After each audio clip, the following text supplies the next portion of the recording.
رب تعالیٰ نے قرآن مجید میں ارشاد فرمایا کہ اگر تم اپنی جانوں پہ ظلم کر بیٹھو وَلَوْ أَنَّهُمْ إِذْ ظَلَمُوا أَنفُسَهُمْ جاؤک، تو پھر تم جو ہے وہ میرے محبوب کے در پہ چلے گئے، استغفر اللہ، اور وہاں پر جا کے اللہ سے معافی طلب کرو، واستغفر لهم الرسول، اور اگر رسول تمہارے لیے شفاعت فرما دے، تمہاری مدد فرماتے ہوئے تمہارے لیے استغفار کریں، لوجد اللہ تواب الرحیم، تو پھر تم رب تعالیٰ کو تواب بھی پاؤ گے، یعنی توبہ قبول کرنے والا، اور رب تعالیٰ کو پھر رحیم رحم کرنے والا بھی پاؤ گے۔ یہ آیت کریمہ جس میں رب تعالیٰ نے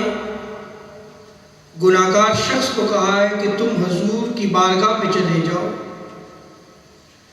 یہ حکم عام ہے۔ اہل سنت و جماعت کا تو عقیدہ ہم بیان کرتے رہتے ہیں، لیکن آج بعض وہ نادان لوگ جو کم علمی کے باعث، جہالت کے باعث اس کو عمل شرک قرار دیتے ہیں۔ میں اختصاراً انہی کے گھر کی بات کرتا ہوا اپنے موضوع پہ آؤں گا کہ ان کے اکابرین نے کیا لکھا ہے اور کیا کہتے ہیں۔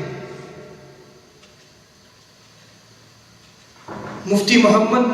محمد شفیع دیوبندی، دیوبند کے بہت بڑے عالم دین اور مفسر ہیں، آپ نے معارف القرآن میں اس آیت کریمہ کے تحت لکھا ہے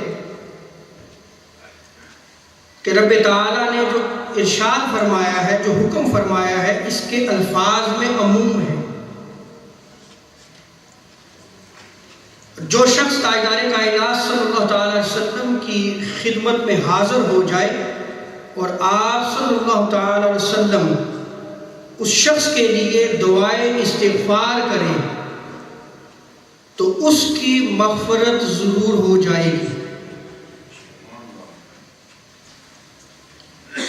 اور آگے آپ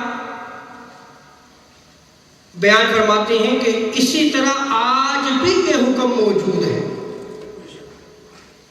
یہ معارف القرآن میں لکھا گیا کہ وہی حکم جو صحابہ کرام کے دور میں تھا، وہی حکم آج بھی موجود ہے۔ سو آج بھی جو گناہگار شخص بارگاہ مصطفیٰ صلی اللہ علیہ وسلم میں حاضری دیتا ہے اور رب تعالیٰ سے وہاں جا کر اپنے گناہوں کی معافی طلب کرتا ہے،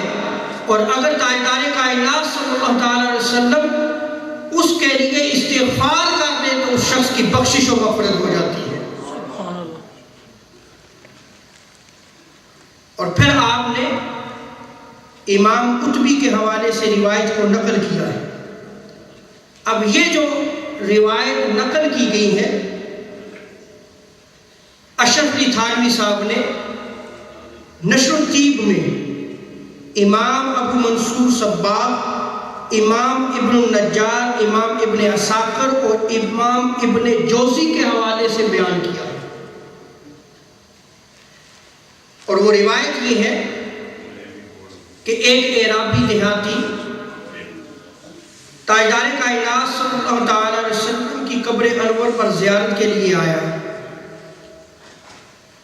وَوَقَفَ بِحَذَاءِ وَجْهِ رسول اللہ صلی اللہ تعالی علیہ وسلم، وہ حضور کے قدمین کی جانب کھڑا ہو گیا، فقال، اور حضور کی بارگاہ میں عرض کرنے لگا، بِأَبِي أَنْتَ وَأُمِّي یا رسول اللہ، اے اللہ کے رسول، میرے ماں باپ آپ پر قربان ہو، جئتک مثقلا بالذنوب والخطایا، اے اللہ کے رسول میں آپ کی بارگاہ میں آیا ہوں، میں گناہوں میں لت پت ہوں، میری زندگی گناہوں پہ گزری ہے، مجھ سے غلطیاں سرزد ہوئی ہیں، میں خطا کار شخص ہوں، اور میں آپ کی بارگاہ میں آیا ہوں مستشفعا بک علی ربک، اس لیے کہ یا رسول اللہ آپ میری اللہ کے حضور شفاعت فرمائیے کہ وہ میرے گناہوں کو معاف فرما دے۔ اس روایت کو امام بہقی نے شعب الایمان میں نقل کیا، اور اسی طرح حافظ ابن کثیر جو شیخ ابن تیمیہ کے شاگرد ہیں، اور یہ تفسیر ابن کثیر مدینہ یونیورسٹی میں سبقاً پڑھائی جاتی ہے، اسی آیت کریمہ کے تحت حافظ ابن کثیر نے بھی اس روایت کو نقل کیا ہے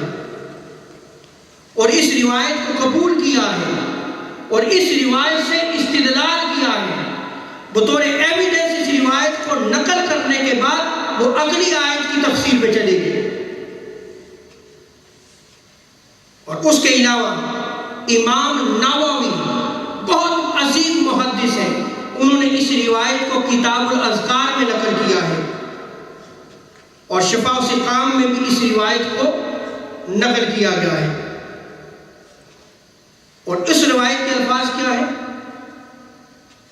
کہ وہ شخص، وہ دیہاتی حضور کی بارگاہ میں حاضری دیتا ہے، فقال السلام علیک یا رسول اللہ، حضور کی بارگاہ میں سلام عرض کر رہا ہے، اے اللہ کے رسول، کہ بندہ ناچیز آپ کی بارگاہ میں آپ کی ذات پر سلام پیش کرتا ہے، وَقَدْ جِئْتُكَ مُسْتَغْفِرًا لِذَنْبِي مُسْتَشْفِعًا بِكَ إِلَىٰ رَبِّي، اے اللہ کے رسول میں آپ کی بارگاہ میں اس لیے آیا ہوں تاکہ آپ میری رب کے حضور شفاعت فرمائیں،